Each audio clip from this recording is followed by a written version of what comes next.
The Senate will come to order. Remaining under the order of business of motions and resolutions, we will revert to the fifth order of business, reports of committees.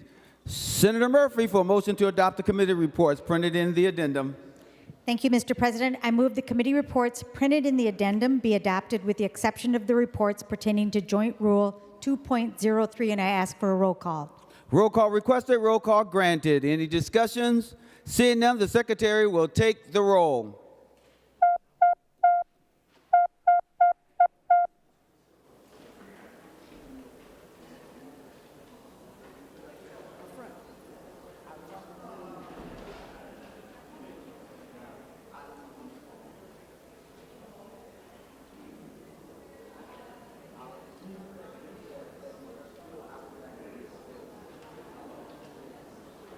Members, please vote.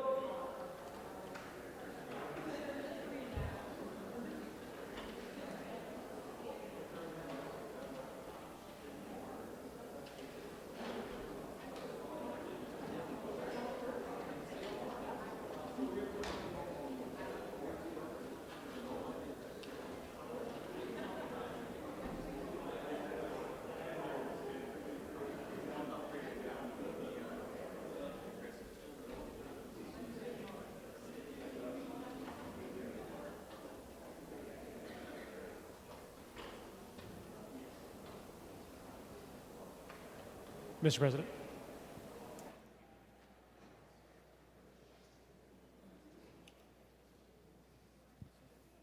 Senator Rasmussen for those voting under Rule 40.7.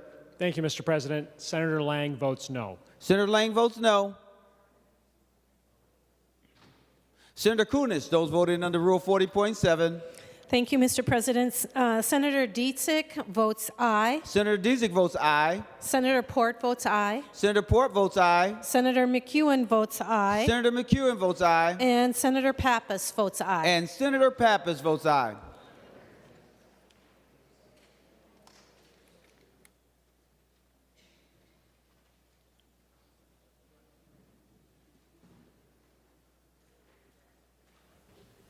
All senators having voted that desires to vote, the secretary will close the roll. There being 40 ayes and 18 nays, the motion to adopt prevails.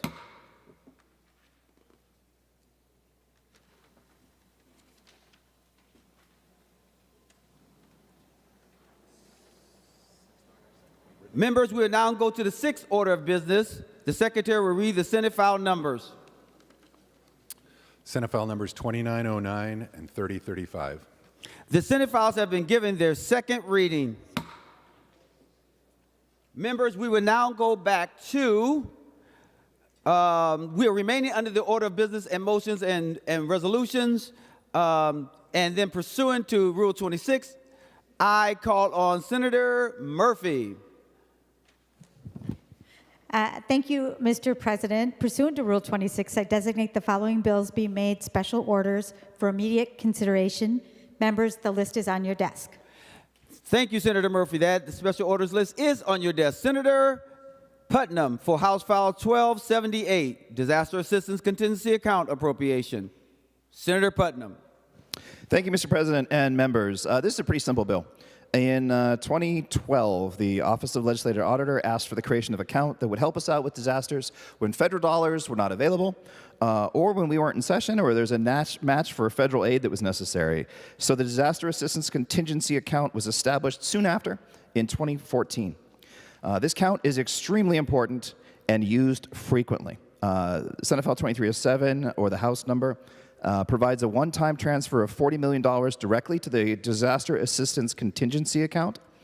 Just a couple months ago, about $4 million was necessary to help folks in Aitkin, Carlton, Cass, Crow Wing, Lincoln, Pine, and St. Louis counties recover from a heavy snowstorm.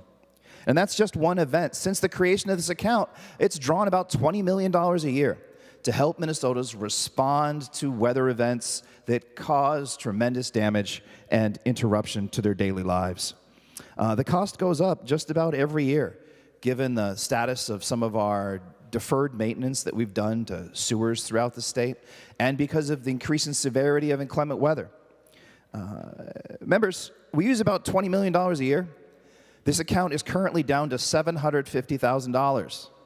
If there is another disaster, we have to have a special session to pay for it, which is why Eric Nauman finally refers to this bill as the Special Sessions Avoidance Bill, because that's what it is in a number of ways. I saw on KARE 11 last week that meteorologists are predicting a 90% chance of historic flooding of the St. Croix River. Sandbags are already being filled. Our communities are being responsible. It's our turn. I want to thank Minority Leader Johnson for the support of this bill that he expressed in the Rules Committee, and all of you for your green vote. Any additional discussion on House File 1278? Senator Gruenhagen. Oh, thank you, Mr. President. Yeah, if Senator Putnam would yield for a question. Senator Putnam, will you yield? Senator Putnam will yield. Senator Gruenhagen. Yeah, the question is, what's the criteria for a disaster? Is it tied to a federal decision, or who makes the decision as far as what is a disaster and how to address it? Senator Putnam, to the question. Mr. President, and thank you, Senator Gruenhagen, for the question. Currently, it's a gubernatorial declaration of emergency is required for this, but they work in concert with FEMA for deciding what actually counts when and how, and what's going to be reimbursed this way versus that way. And the funds are dispersed through DPS. Any additional questions or discussion? Seeing none, third reading. House File 1278, a bill for an act relating to public safety, transferring money for the Disaster Assistance Contingency Account. Third reading. Senator Drazkowski. Thank you, Mr. President. Would the author yield? Senator Putnam, will you yield? He will yield. Senator Drazkowski. Thank you, Mr. President. Thank you for the bill, Senator Putnam. I generally support the bill. I am curious, though. We had riots in the biggest city of the state in the past few years.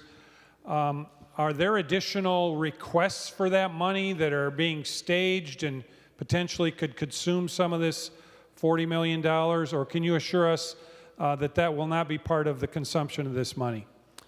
Senator Putnam, to the question. Thank you, Mr. President, and thank you, Senator Drazkowski, for the question. I'm glad to hear that you're supportive of the bill and that you are not pro-tornado. In terms of some of other potential disasters, the language is pretty clear that I've read about the bill is that it's specific to weather events. I cannot make guarantees about the future, but I can tell you what's in the bill. Senator Drazkowski. Thank you, Mr. President. Would the author yield one more time? Senator Putnam, will you yield? He will yield. Senator Drazkowski.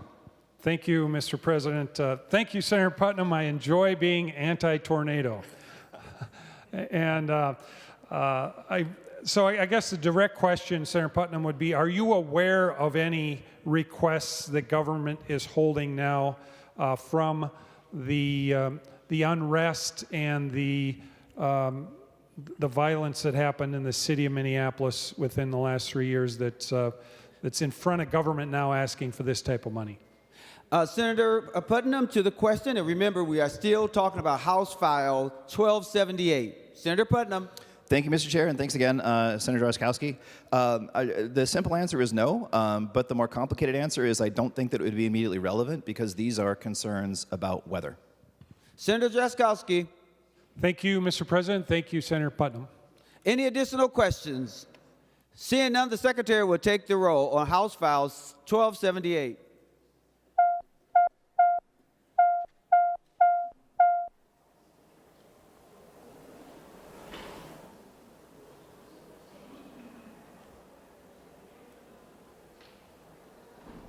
Members, please vote. Senator Rasmussen, for those voting under Rule 40.7. Thank you, Mr. President. Senator Lang votes aye. Senator Lang votes aye. Senator Kunis, those voting under Rule 40.7. Mr. President, Leader Dietzig votes aye. Senator Dietzig votes aye. Senator McEwen votes aye. Senator McEwen votes aye. Senator Pappas votes aye. Senator Pappas votes aye. And Senator Port votes aye. And Senator Port votes aye. Members, please vote.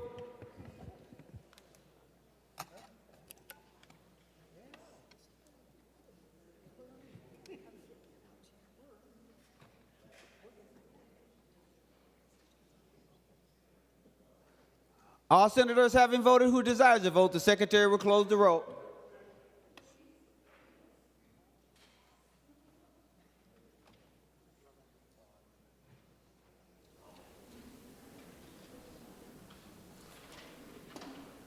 Anyone else? All senators having voted who desires to vote, the secretary will close the roll. There have been 62 ayes and 0 nays. The bill is passed and its title agreed to. Members, we will now proceed to Senate File 1955, which is on General Orders number 168. Senator Putnam to Senate File 1955, the Omnibus Agricultural, Broadband, and Rural Development Appropriations Bill. Thank you very much, Mr. President. Today I rise to present for you and your consideration the omnibus bill for the Committee on Agricultural, Broadband, and Rural Development. And I do so with pride, which is odd. I'm not typically a prideful dude, but this bill is balanced and thoughtful. It's an excellent and appropriate response to the challenges that are facing agricultural and rural Minnesota today. I'm also proud not just of the result of the bill, but of the process that achieved it. We worked together in this committee, focused on what was best for all Minnesotans. This bill has yet to receive a single no vote in either of the committees that it visited. This is not just bipartisan, it's post-partisan, focused on solving problems that are facing people. And how do we know about these problems? We know about these problems because I tasked this committee at its inception with listening to the voice of the farmer, and that is exactly what we did. I held 3 town halls over the past 3 months. I heard about the needs of agriculture in Pierce, in Chatfield, in Faribault. Members, this bill was not hatched in a committee meeting, hearing in St. Paul. This bill grew from Greater Minnesota. This bill was written in Greater Minnesota in conversations with the people who do the work, who are affected by our decisions. Members, the voice of the farmer was clear, and they spoke about 3 general areas of concern that are represented in this bill. 1 is a desire for greater stability in a volatile world and a volatile industry. 2 was concern about family farms, and small agricultural industries. And 3 was the state of innovation. So members, if you'll indulge me, I'd just like to point out 1 or 2 elements in the bill in each of those areas that illustrate our work to hear the voice of the farmer. Now first, when we talk about stability, we know how capital intensive agriculture is. We know how expensive land is these days. We know how farmers themselves are often quite anxious because they live at the whim of the weather and markets over which they have no control. For that reason, we have 2 very important provisions in this bill. The first is a grain indemnity fund. I assume we'll be talking more about this a little bit later, so just quite quickly, what this is a way of protecting farmers. It's a basic insurance program. 14 other states in the state of in the United States have grain indemnity funds. Just last week in finance, Commissioner Tom Peterson said that Minnesota currently has the worst protection for grain in the Midwest. After we pass this bill, we will have the best. The other stability concern is called Dairy with an I. That's a program that incentivizes Minnesota's dairy farmers to participate in a federal program that guarantees a basic level of profit for them. Members, for the first time in the history of the state of Minnesota, we have fewer than 2,000 dairy farms. That should give you pause. The Dairy with an I bill will help dairy farmers, small dairy farmers, mid-sized dairy farmers, have some kind of stability in their business practices. Next, farmers are also clearly concerned about the struggles of small agricultural businesses and the disappearance of the family farm. This isn't just an economic problem, it's a cultural one for the vitality of small towns throughout Greater Minnesota. The first intervention we've got there is we're building capacity in small business startups that deal with meat cutting. Members, you know that it's really hard to be a butcher these days. Anyone, the dearth of people qualified to do that work is being felt throughout the state. So we've got some tuition credits for people who want to go in to studying meatpacking. We've got a meatpacking liaison that'll be housed at the Minnesota Department of Agriculture, who is half paid for by federal money, who will help small businesses get started. So that's happening too. We're also supporting beginning and emerging farmers, the down payment assistance grant. This is an incredibly popular program. At its inception, it had about $500 million in it last year. All $500 million would gone in less than 24 hours because the system was so oversubscribed.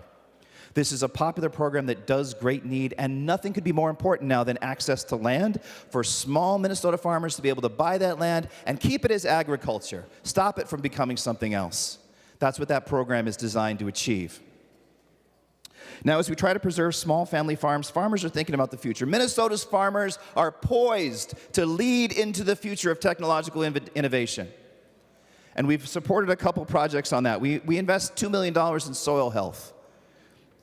We fund the Forever Green program, which is an amazing, amazing program. You should tour it if you ever get a chance. And it's proof positive that you don't need to choose between what farmers want and what the environment needs. You don't need to choose between the economy and the environment. Forever Green takes care of both of those at the same time, and I'm proud that we're investing in it. Last, we're aware that we're not going to be fully electric tomorrow. I, for one, am not trying to get on an electric plane anytime soon. Biofuels are a useful transition fuel, and especially when it comes to aviation fuel, sustaining aviation fuel. So we also support the industry in that way. And last, few issues are more important when it comes to technology or rural development than broadband. This bill invests $100 million over the next biennium to extend quality broadband to all of greater Minnesota.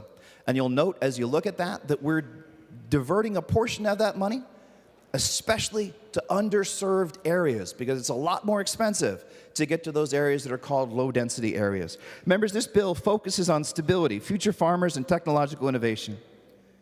Today, agriculture exists in an anxious moment. This is a balanced and thoughtful response to a dynamic moment in a dynamic industry and livelihood. When you listen to the voice of the farmer, you hear the challenges they face and the stress that they feel. By passing this bill, we're doing what we can to help. Any additional comments or discussion? Senator Lucero.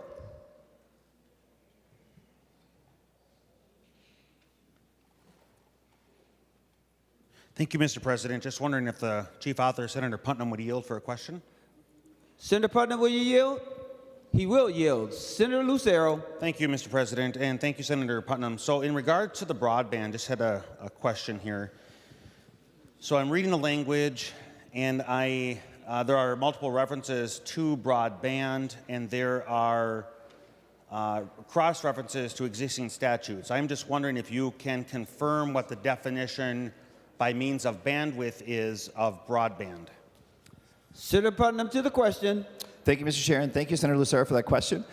There are ambitious goals within the Office of Broadband right now. Right now, the goal is 100 and 100. Earlier years, it was 120, but in the past couple years, they've discovered that they're actually making much more progress much more quickly than they thought. So they've created a more ambitious goal of somewhere around 100, 100.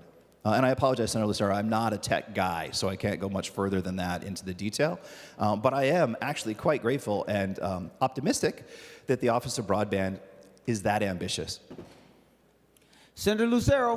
Thank you, Mr. President. Yeah, that's fantastic. 100 megabits down, 100 megabits up would definitely be a radical transformation and increase capabilities for many parts of Minnesota that are not presently being served. Would the senator yield for another question, Mr. President?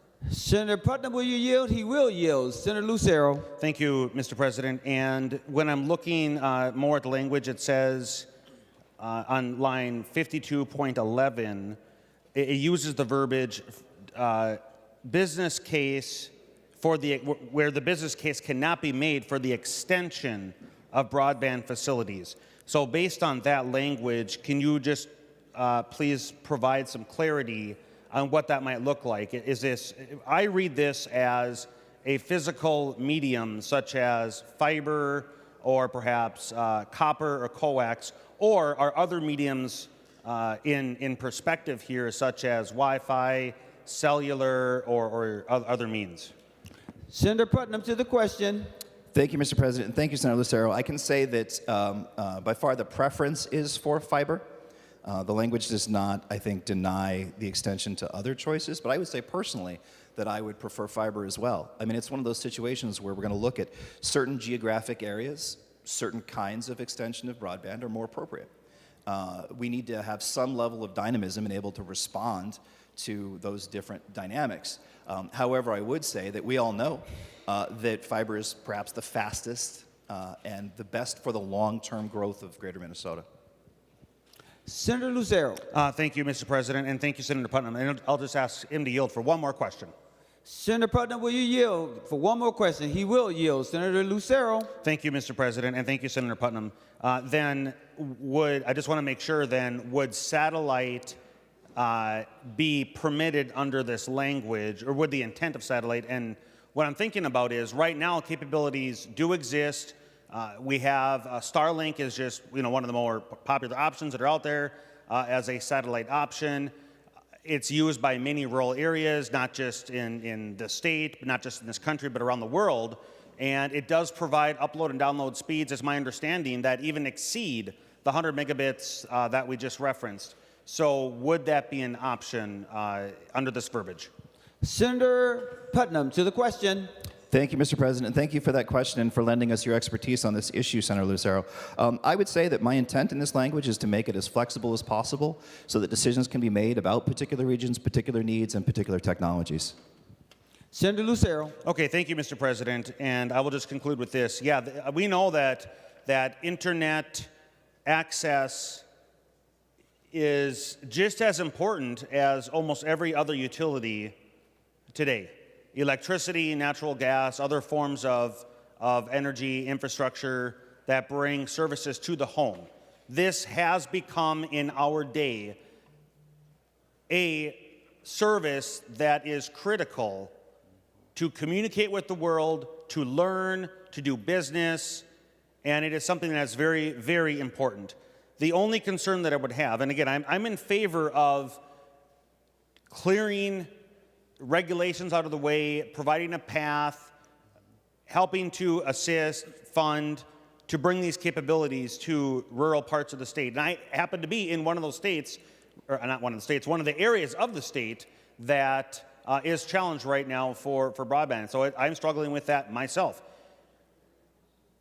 But I want to make sure that we don't spend the money in areas. Fiber is certainly high bandwidth, but fiber is a medium that has to go through terrain that can be very costly where there are other options available, such as satellite. So I'm saying this, Mr. President, for the benefit and edification of the body, to continue to think outside the box and not just focus on cable, which is coax or copper, and not just focus on fiber optics, which can be glass or plastic or something like that. But the capabilities do exist in satellite with the speeds that we just referenced, and it would come at a much cheaper price. My understanding right now, Mr. President, is the upfront cost is in the neighborhood of $400 per household, and then that's a one-time cost, and it's approximately in the neighborhood of $120 per month, I think, for incredible speeds. And so again, that if you took $500 and divided that by the $100 million in here, that would go a long way. And so again, just think outside the box. I hope that others that are listening to this conversation and are going to be administering these grants will also consider that. So thank you, Mr. President. Senator Dames. Well, thank you, Mr. Chair and members. I want to thank Senator Putnam for putting this bill together.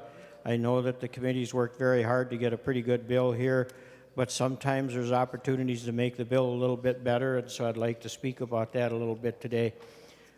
In the past, we've had $450,000 that's been used for wild rice research, and that wild rice research has been done at the North Central Research and Outreach Center, and the funding has included a 10-year track of research for an associate plant breeder. In this bill, that was taken out of the base, and that $450,000 was moved over to the tribals to do some things over there as grants with wild rice. There's been a lot of concern about that, and a lot of people have called me to talk to me about that. And so I have an amendment, Mr. Chair. And what that amendment does is it's going to move it's going to put $450,000 for the first year, $450,000 in for the second year to continue the research projects that we have going. Some of the concerns are the fact that with all the research that's been done for several years, we're going to start losing some of the impact of that research. And if we don't continue the research and we decide down the road that this was not the way to do it and we should continue that, we're going to have to start, in many cases, start over to get that research going again. So I understand that this is a omnibus finance bill, so we have to make sure that we're not changing the amount of the spending from the general fund. Just want to point out in this bill puts in $9.8 million into the AGREET fund. The AGREET fund is managed through the Department of Agriculture, and in that AGREET fund, we put $9.8 billion into this bill, but we've only spent approximately $5 million of that. The balance of that would go to the university. So what I'm asking to do is take $450,000 out of that balance, or add the $450,000 to the list of things that we're going to dedicate that the funding goes for. So with that, Mr. Chair, sorry, you want to go ahead? I apologize. Go ahead. So, Senator Dames, you want to offer your amendment? Yes, I offer the A35 amendment. Senator Dames offers the A35 amendment, and the Secretary will report the amendment.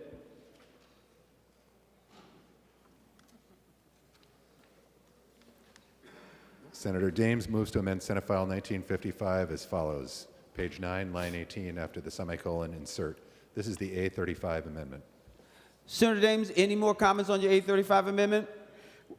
Well, thank you, Mr. Chair, and I apologize for getting so excited and getting ahead of myself here. I just am excited about making this bill just a little bit better, so I apologize. So with that, Mr. Chair, I'll open it up for questions, or take any questions. Senator Klein. Mr. President, I request a roll call. Roll call, requested roll call granted. Senator Putnam to the A35 amendment.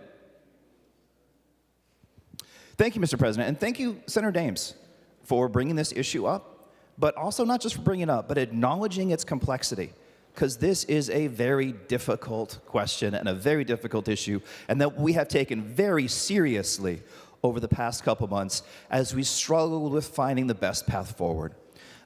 Members, research is a tricky thing. You go where the questions ask you to go. This research, as it's been done, has a long history, and that history is entwined with a lack of faith, a lack of trust between some Minnesotans and the University of Minnesota. There are two issues here. There is the issue of the policy, and there's also the issue of the larger concern of the relationship between these two folks, the tribe specifically, and the research lab.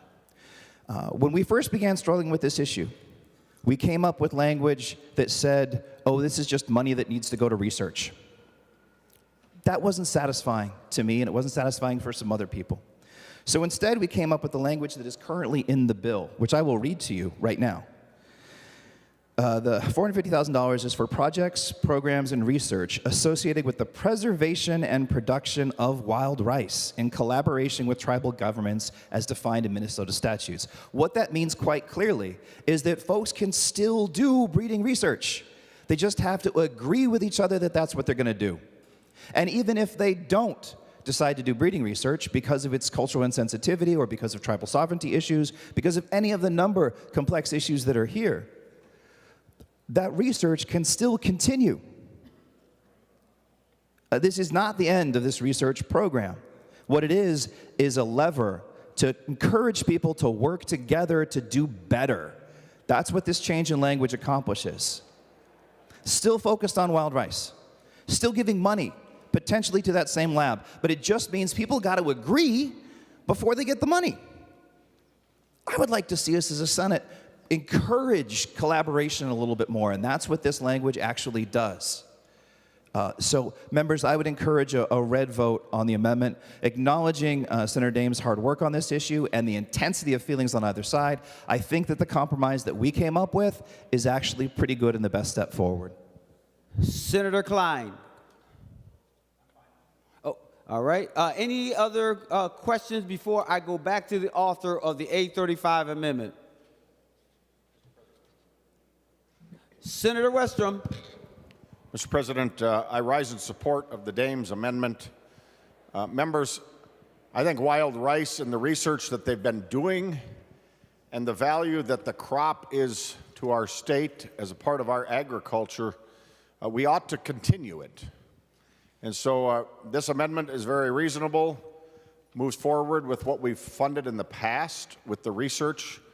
And one of the stories that we heard in Ag Committee, members, you think about what's the research. One of the things, one of the testifiers brought up, Rod Skoy, who's a former senator here also, but a farmer and raises wild rice as well. He and others were talking to our committee about the research that just helps plants hold the wild rice on the stem better so they don't lose it as a crop, because if the wind blows or weather comes through and it's not hardy enough to stay on, they lose that crop completely for the season. So members, while that seems simple, that's the type of research that helps these farmers be able to harvest their crop, and it doesn't just fall into the water or onto the ground. And so let's not discontinue that research. I think we can make this bill better, stand up for the wild rice research that helps those farmers and that important part of our agriculture sector have a better product, better commodity, and a more successful harvest if they can actually capture the wild rice that's otherwise going to get blown off if we don't continue this type of research. Senator Kunesh, I made the announcement that I was only going to let the last person speak before the author. Is it something pressing? Yeah. Senator Kunesh, members, I'm going to ask that once I make the announcement and go around the room, I do it out of respect just to make sure that we are in order. This is the last time that I'm going to go out of order after we've made the announcement. Senator Kunesh. Beg your pardon, Mr. President, but based on Senator's comments, I felt impelled to speak to the importance of wild rice, not just as a domesticated commodity in Minnesota, but also the value and the cultural significance to our American Indian, our Anishinaabe specifically, community members here in Minnesota. And while, yes, Red Lake is a participant and receives the value of this study and research, it's important to know that there are other tribes and other Native folks that have very strong feelings against this kind of study, and the fact that the domestication of a very sacred grain has continued to go on. This research has gone on for sure for 5, if not more, years. We've been spending $450,000 on it every single year. In speaking with some of the folks that received these dollars, the farmers have received very valuable information and counsel on how to produce their wild rice as well as other products. After 5-10 years, one would assume that they've got that process down and that they would be able to glean the produce from that information.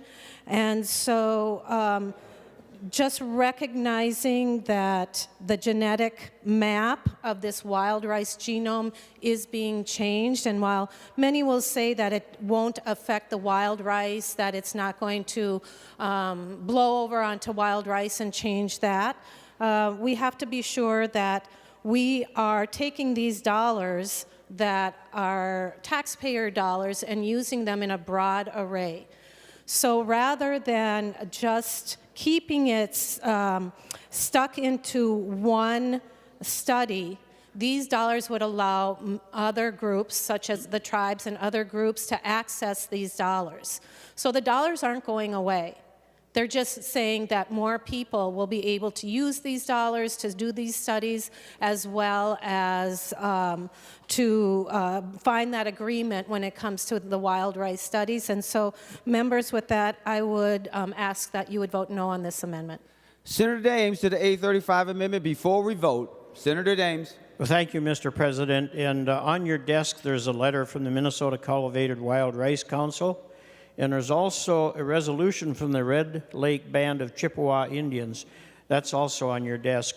I would just like to point out that the reason that I did not ask to remove the $450,000 that's going in the bill currently to the tribes to manage for wild rice, versus doing that, I added the $450,000 so we can continue with the research that's currently going on. The reason I did that is it becomes quite obvious that there's some confrontation between a couple of the tribes on this wild rice issue. So I felt that a compromise would be to have both of them so that we can accomplish what they want to accomplish with the $450,000 that's in the bill, and the industry and the Red Lake Band could accomplish what they feel they've been working on for several years for the on this rice issue. So with that said, members, I would encourage a green vote.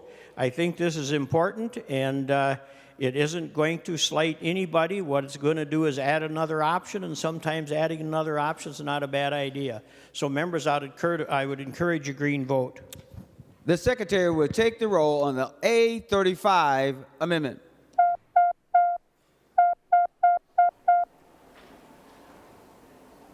Members, please vote. Senator Rasmussen for those voting under Rule 40.7. Thank you, Mr. President. Senator Lang votes aye. Senator Lang votes aye. Senator Kunesh for those voting under Rule 40.7. Mr. President, Senator Port votes no. Senator Port votes no. Senator McEwen votes no. Senator McEwen votes no. Senator Leader Dietzig votes no. Senator Dietzig votes no. And Senator Pappas votes no. And Senator Pappas votes no.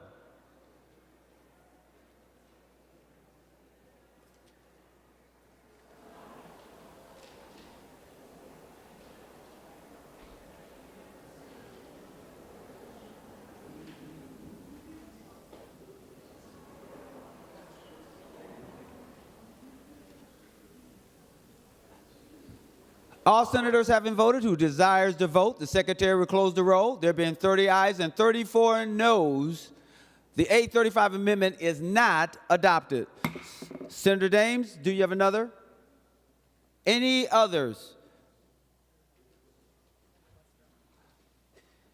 Senator Liskey.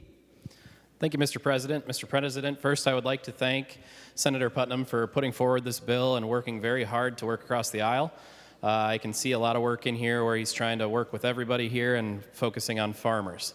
I was slightly disappointed, also excited about the bill. It's kind of a weird situation, both excited and disappointed. The bill is trying to address some of the issues, and I carried a bill that was partially included in here. the bill was trying to actually talk and work with some of the smallest business owners in the state of Minnesota. The cottage foods industry is some of the smallest, but also some of the strongest members of our communities, as they provide foods to some of our members and other people throughout the community. And those wonderful individuals can also include some immigrants who are just getting their businesses going. So a lot of times this is a very important business. The bill that I had introduced was including basically an inflationary increase in their ways of earning money. And so with that, I would like to introduce the A33 amendment.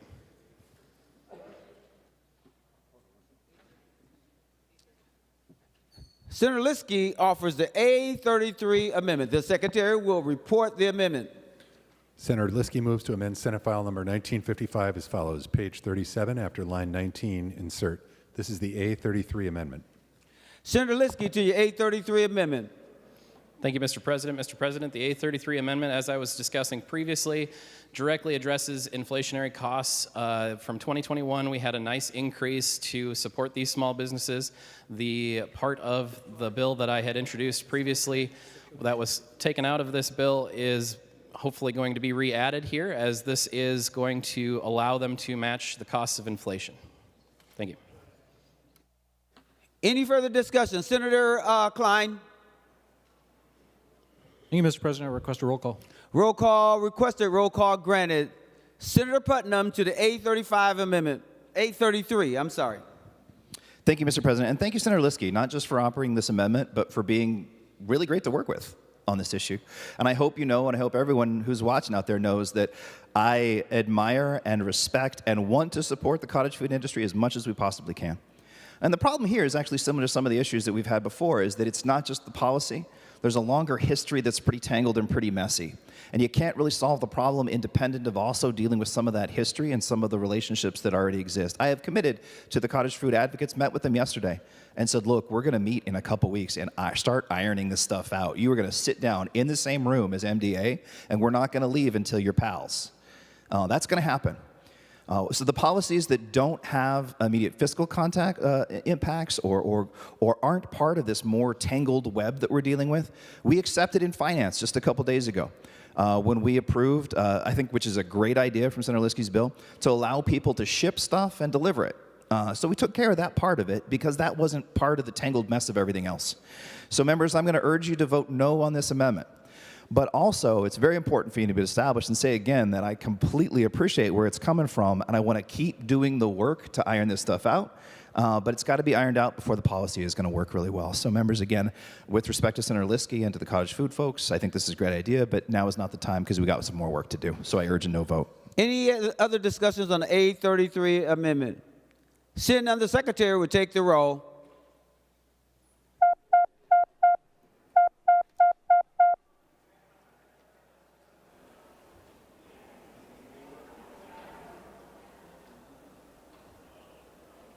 Members, please vote. Senator Rasmussen, for those voting under Rule 40.7. Thank you, Mr. President. Senator Lang votes aye. Senator Lang votes aye. Senator Kunesh, for those voting under Rule 40.7. Mr. President, Senator Port votes no. Senator Port votes no. Leader Disick votes no. Senator Disick votes no. Senator Pappas votes no. Senator Pappas votes no. And Senator McEwen votes no. And Senator McEwen votes no. Members, make sure that you vote.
All senators having voted who desires to vote, the secretary will close the roll. There have been 29 ayes and 33 noes. The A33 amendment is not adopted. Senator Westrom. Mr. President, I'd offer the A34 amendment. Senator Westrom offers the A34 amendment. The secretary will report the A34 amendment. Senator Westrom moves to amend Senate File number 1955 as follows. Page 45, delete section 15 and insert. This is the A34 amendment. Senator Westrom to your A34 amendment. So, Mr. President, members, as we've worked on this bill, one of the aspects of the bill is the grain indemnity fund that we have heard a lot of talk about. Concern as some elevators went bankrupt over the past several years. It seems like one or two every year or two has financial trouble. And the grain indemnity fund has been something that's been talked about and kicked around different times. And this language is in the bill. But all along, many of the ag groups have been telling us their support would be conditioned on it being a voluntary option and not a mandatory that they have to pay the fee when they go bring their grain to the elevator or sell it, ultimately being a sales tax on their grain that they sell. And so, members, what this language would just do is establish and make sure that the grain indemnity fund that's going to help protect farmers that want that protection is not going to cast a net and make everybody pay in and then wait to get their money back later in the guise of a voluntary system. It is not voluntary if you have to pay money in every time you sell your grain and then have to do the paperwork, and the onus is back on you as a farmer to get your money back that was your money in the first place. And so, members, this language is very simple. Senator Putnam, hope you would consider us being able to put it in this bill and continue to work on this. But it just says the Commissioner of Agriculture shall come up with a system so at the point of sale, any farmer that does not want to pay in or wants to opt out can opt out. And they are not without their money for months or up to a year. And so, members, this would truly be a voluntary system, giving the farmers the option, and if they opt out, they don't have the protection either. There is no rush for this, and the reason this amendment should work is there's $14 million one-time upfront initial funding for this program. And after that, the farmers are going to have to pay through a sales tax or a deduction fee off of their grain sales to rebuild the fund. So there is probably a year up to 3 or 4 years, depending upon if there's elevators that go out of business. And if they don't, we've got more time to figure this out. But there's at least a year or two for the commissioner to come up with a system that works, that just merely makes this voluntary, lets each farmer decide at the point of sale, and they don't have to loan or give their money to the government and then remember what they sold 6 months ago, 11 months ago, and then do all the paperwork to get their money back.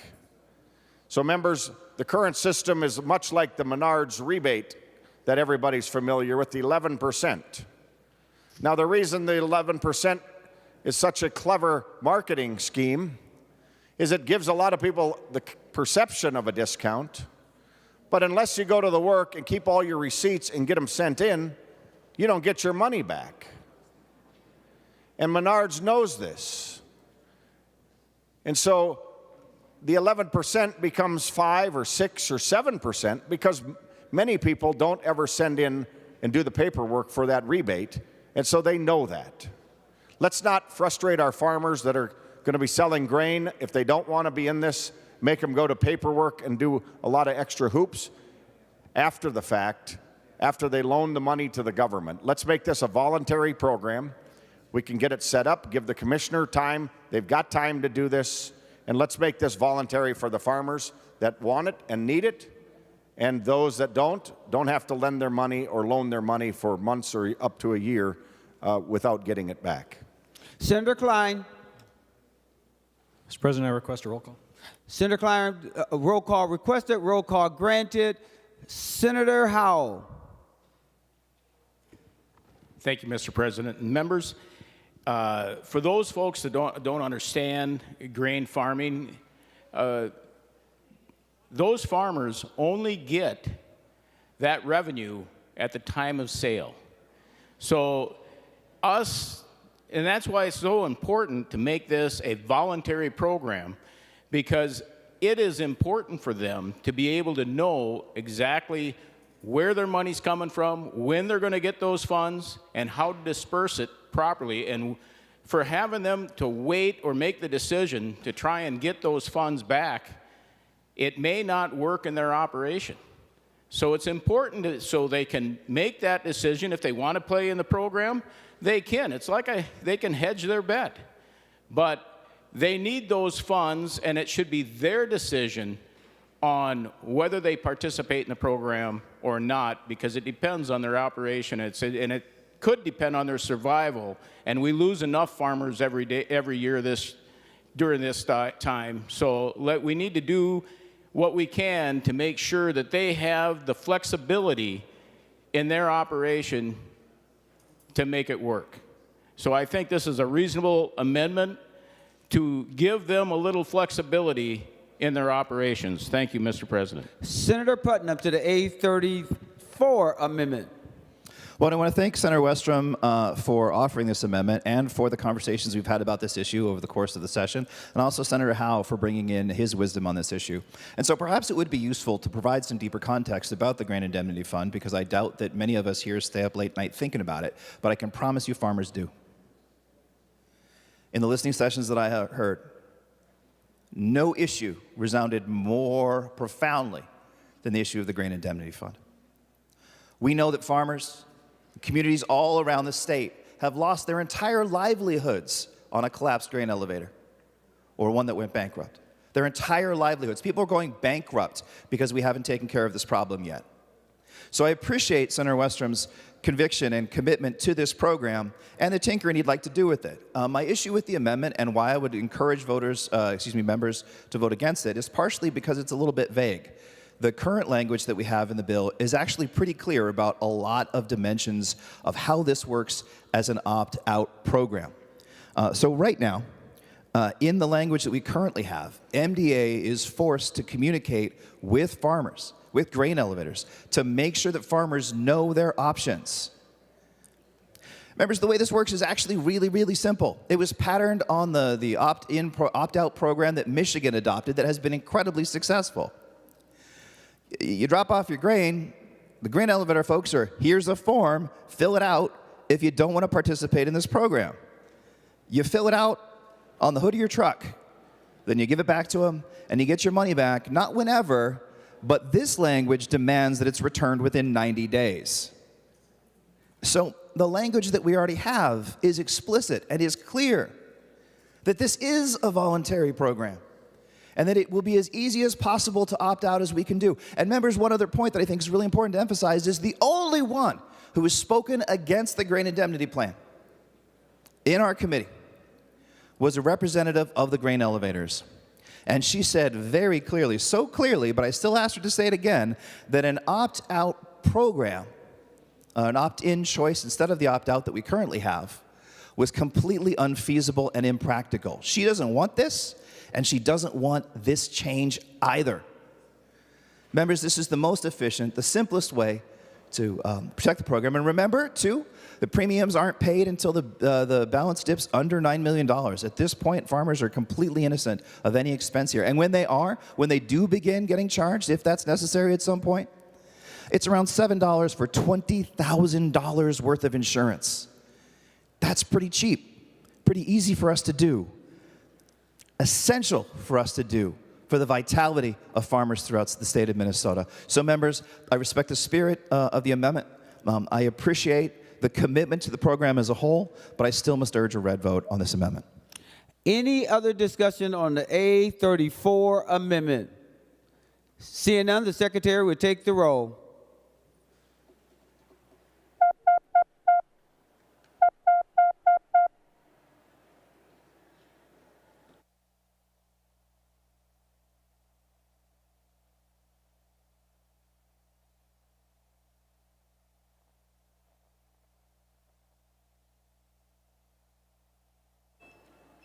Members, please vote. Senator Rasmussen, for those voting under Rule 40.7. Thank you, Mr. President. Senator Lang votes aye. Senator Lang votes aye. Senator Kunis, those voting under Rule 40.7. Thank you, Mr. President. Let's see here. Leader Dietzig votes no.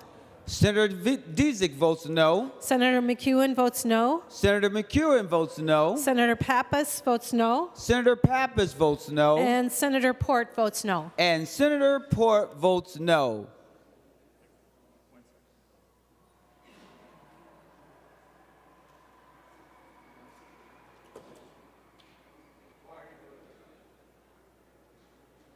All senators having voted who desires to vote, the secretary will close the roll. There being 31 ayes and 34 noes, the A34 amendment is not adopted. Any additional discussion? The bill will be given its third reading. Senate File Number 1955, a bill for an act relating to state government, establishing a budget for the Department of Agriculture, the Board of Animal Health, the Agricultural Utilization Research Institute, and the Office of Broadband Development. Third reading. Any discussion?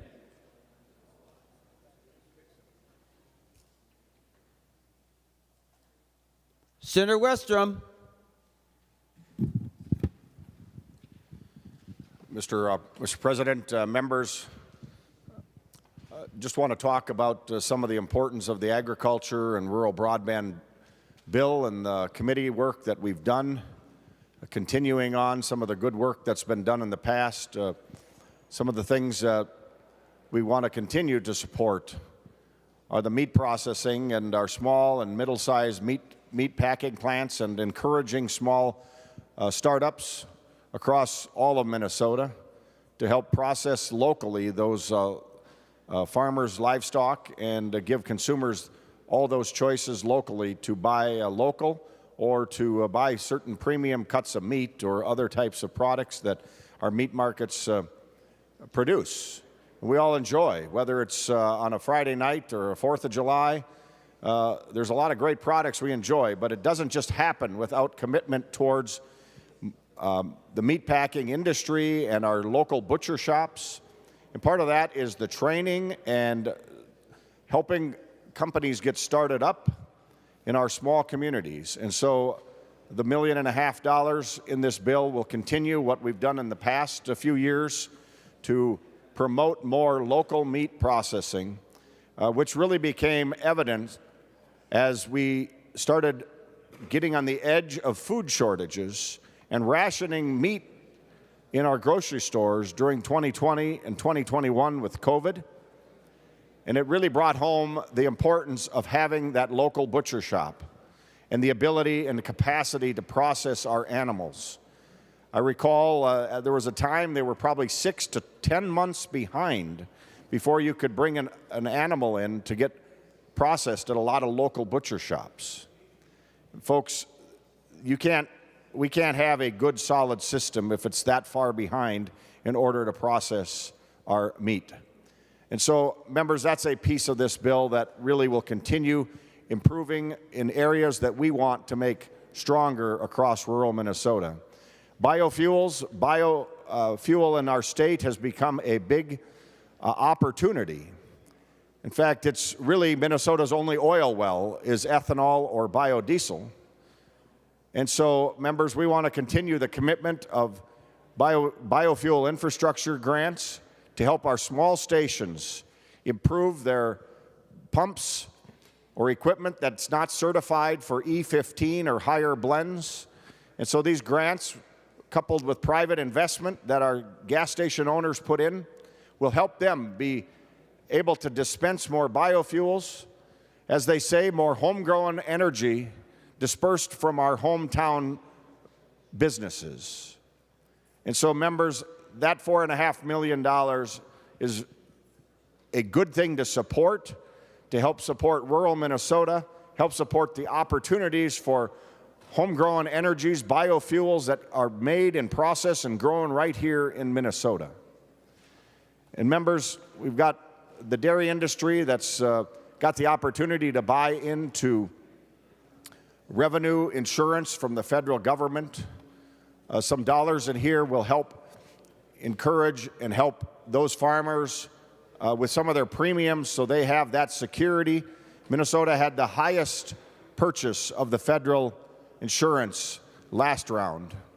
And so, members, many dairy farmers can really solidify their business and their cash flow with that federal revenue insurance, much like crop insurance for farmers, to help make sure their dairy operations stay cash flowing in a positive way and continue providing great products and great industry for our state in the dairy production, both in the production of dairy and then the processing of milk and cheese and all the other great things, ice cream, that we enjoy here in this state.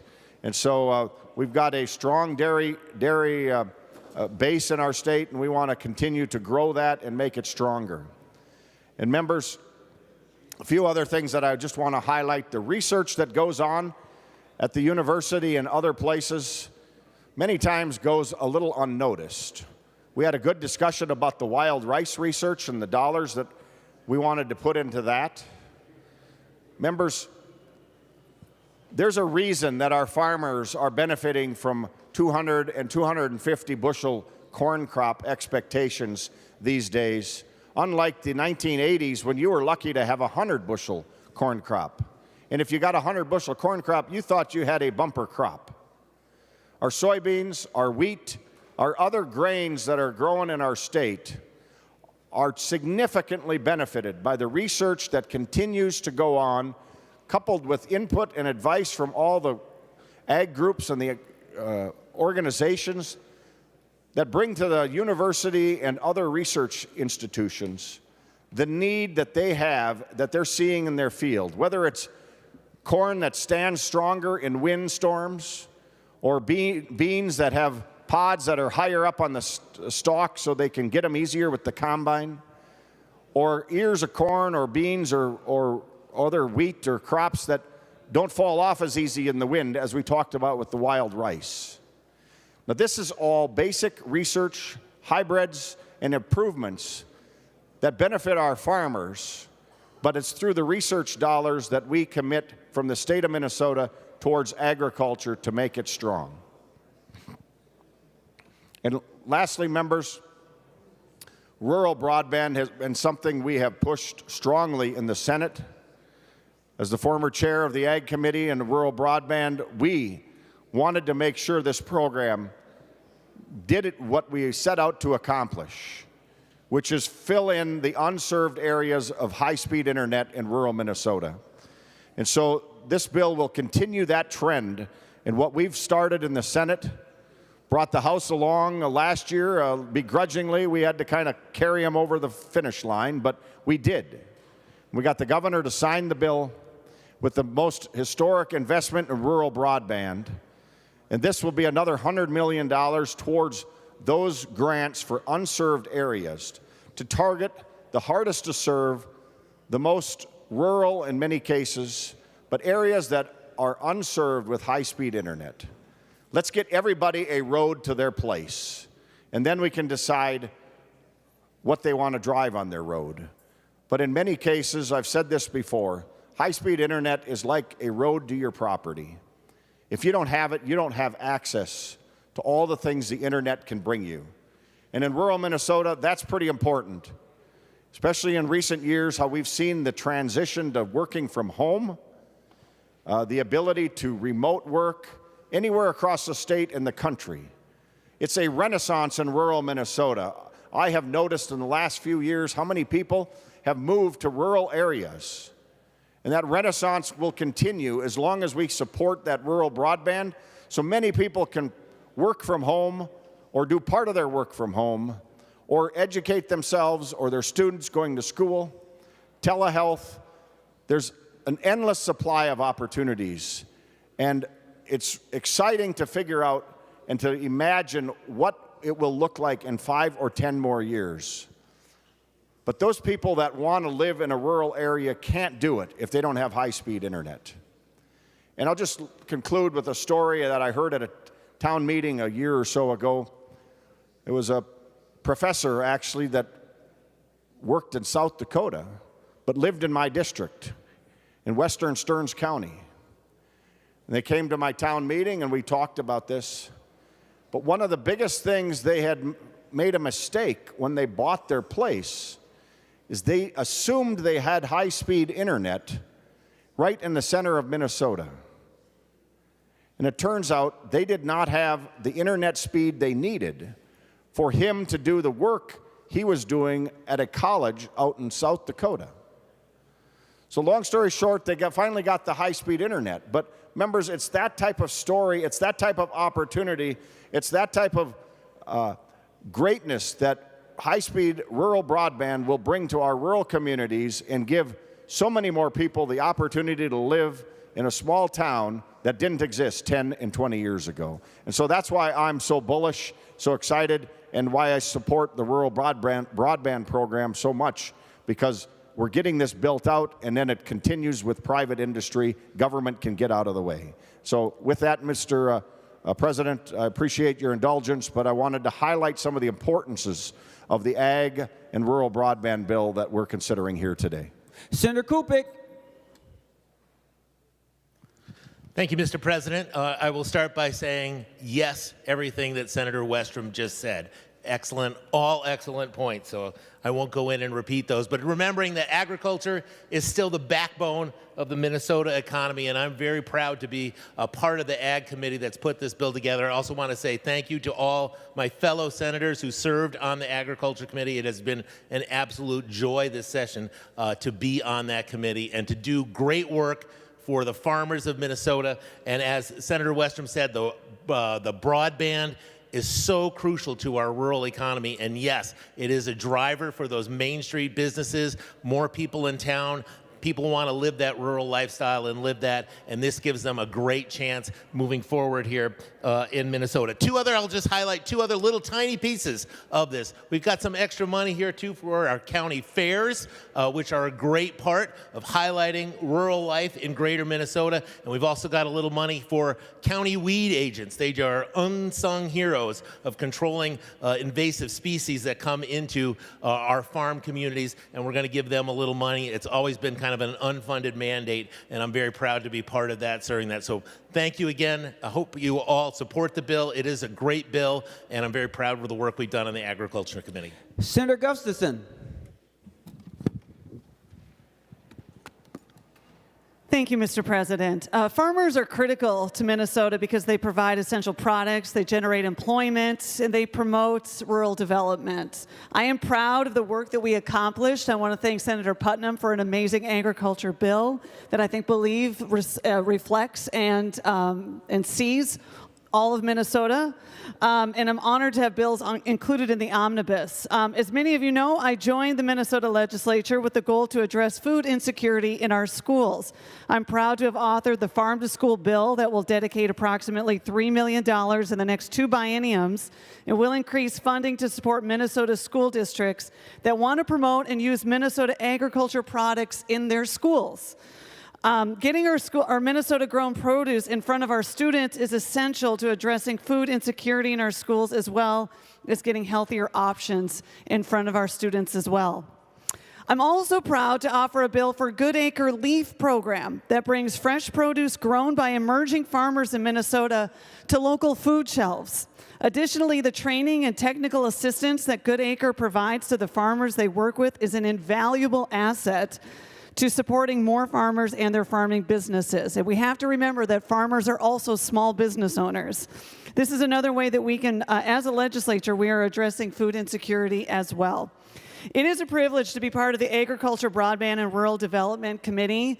I sought out early to be on this committee. As the granddaughter of Iowa farmers and growing up in rural Minnesota, I worked and working with farmers and producers. This session has truly been a privilege. So I want to remind everybody, agriculture is an important part of Minnesota's economy, our heritage, providing jobs. It supports rural communities throughout the state.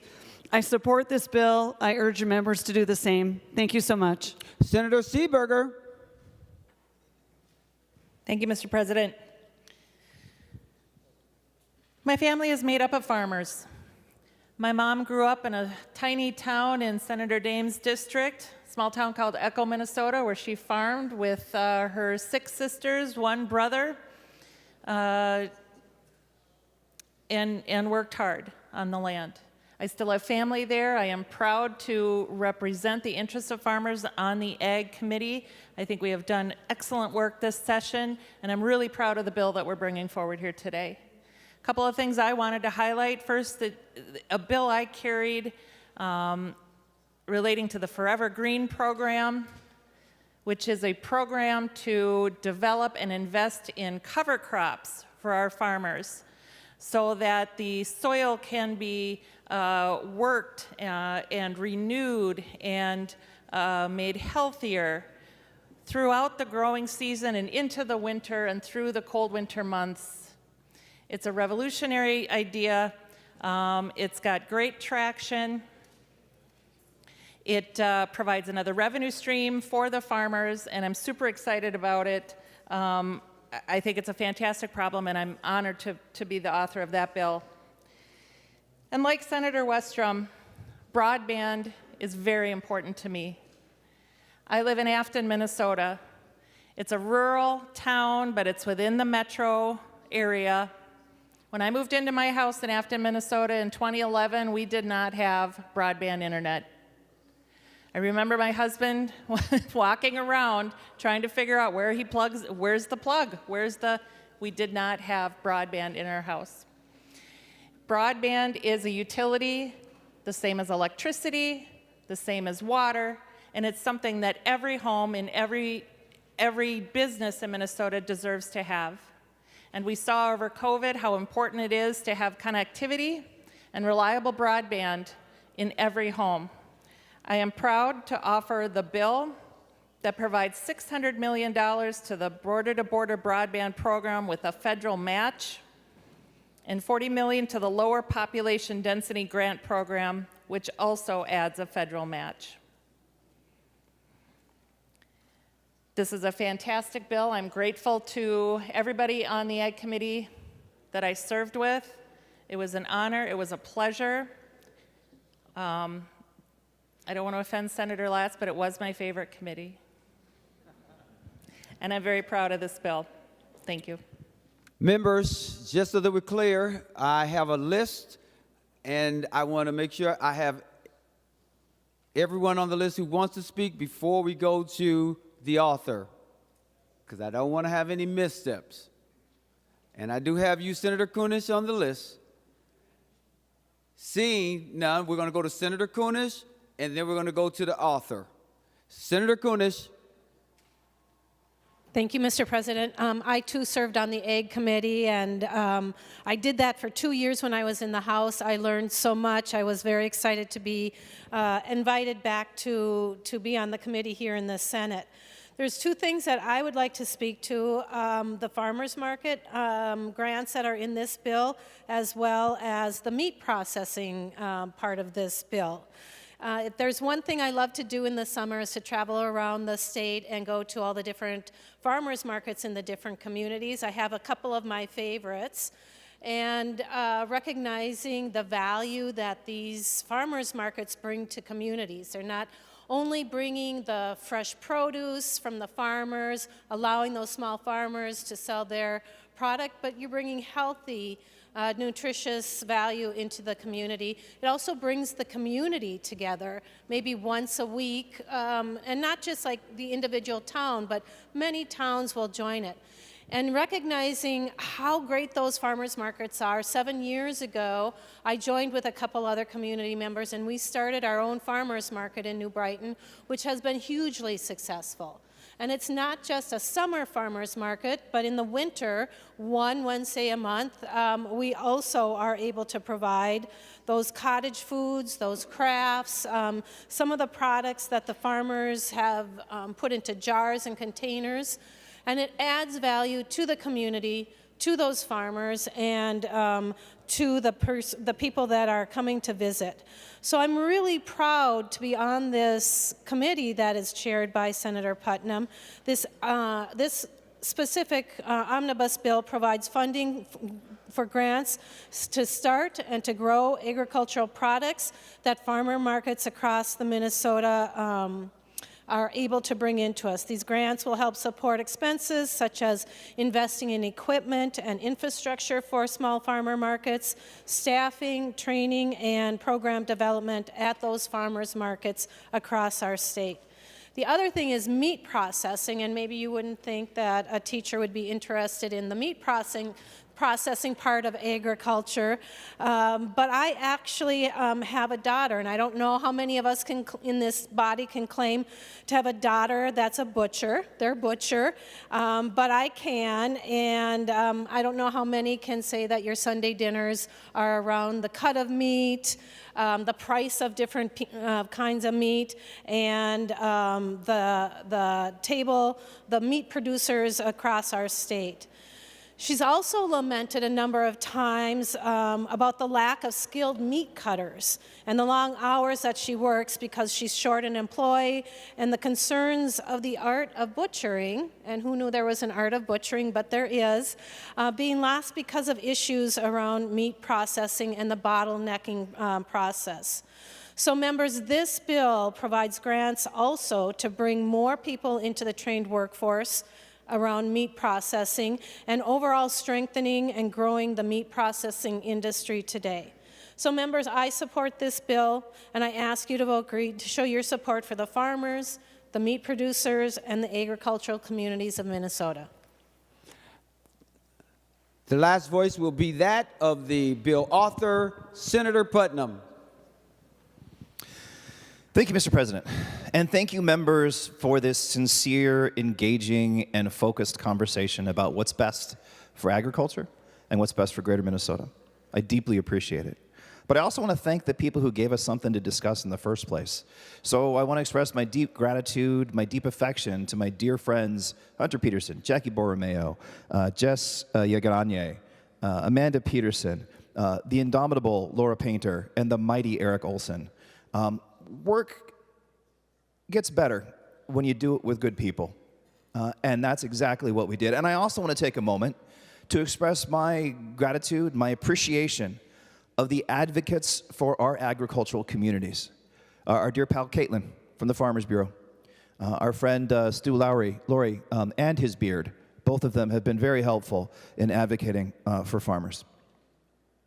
And Commissioner Peterson, the agriculture community itself is so engaging, so focused.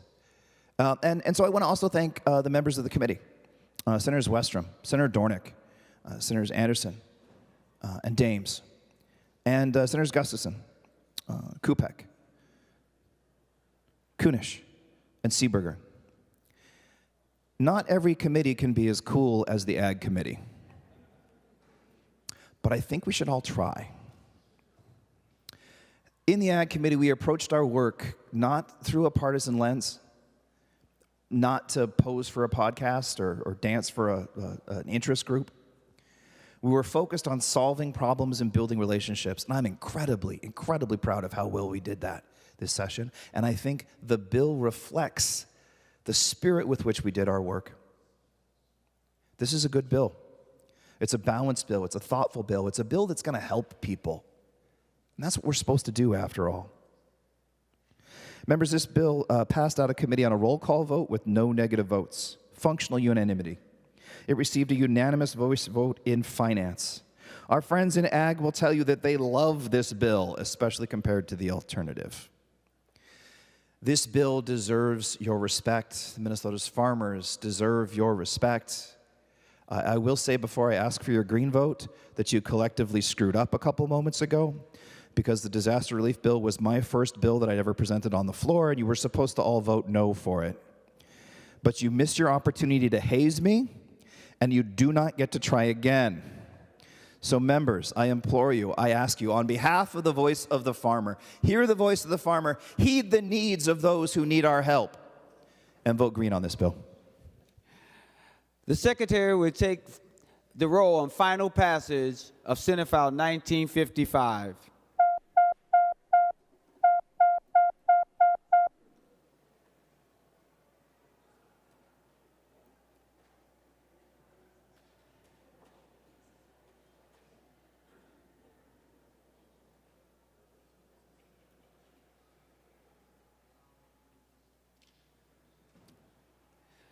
Members, please vote, and Senator Rasmussen for those voting under Rule 40.7. Thank you, Mr. President. Senator Lang votes aye. Senator Lang votes aye. Senator Kunesh for those voting under Rule 40.7. Mr. President, Leader Dietzick votes aye. Senator Dietzick votes aye. Senator McEwen votes aye. Senator McEwen votes aye. Senator Port votes aye. Senator Port votes aye. And Senator Pappas votes aye. And Senator Pappas votes aye.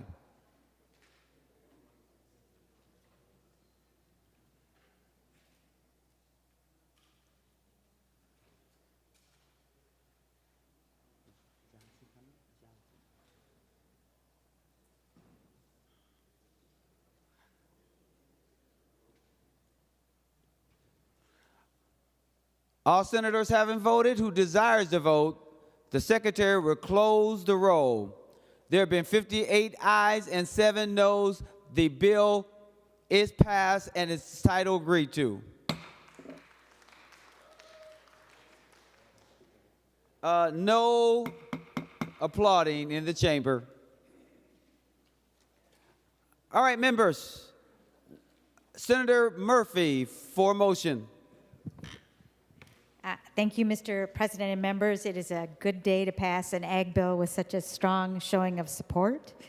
And I want to let people know that we are about to recess the Senate until later today. The only business that will be taken back up when we return will be to adopt the committee report out of finance related to the Commerce Omnibus Budget Bill.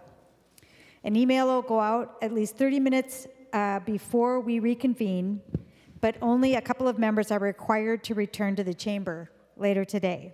So when we adjourn later today, it will be until Friday, April 14th at 12 noon. And with that, Mr. President, I move that the Senate do now recess until the call of the President. Senator Lucero has a question. Senator Lucero. Thank you, Mr. President, and I appreciate the indulgence. And I do not see Chair Port on the floor, so I'm wondering if Vice Chair of the Housing Committee, Senator Bolden, would yield for a question. Senator Bolden, she will yield for a question. Senator Lucero. Thank you, Mr. President, and thank you, Vice Chair Bolden. So I'm holding in my hands here a report that was released this morning by the Office of the Legislative Auditor on Rent Help Minnesota. And the report that was released this morning studied the program, Rent Help Minnesota, that was administered by the Minnesota Housing Finance Agency. And in this report, there are recommendations to improve future rental assistance programs. And the Omnibus Finance Bill that was recently passed includes a new program for rental assistance. So my question, Mr. President, for the Vice Chair is if it is the intention to have a committee hearing to allow for the OLA to present this report and its findings, and then more importantly, to include the recommendations of the report into the future programs for rental assistance. Members, I'm going to allow it, but usually I don't let there be such a question during the motion to recess. But just because I did recognize you when I should have gone on, Senator Bolden, briefly to the question, and then we must go forward. Thank you, Mr. President. Briefly to the question, there will be an informational hearing held regarding the OLA report. Senator Lucero, thank you. Thank you, Mr. President. I appreciate it. I would have done that under announcements of Senate interest, but since we're recessing, that's why. So thank you again. I got it. And thank you, Vice Chair Bolden. Senator Herr. Mr. Chair, I just want to have an announcement. Is that the proper time?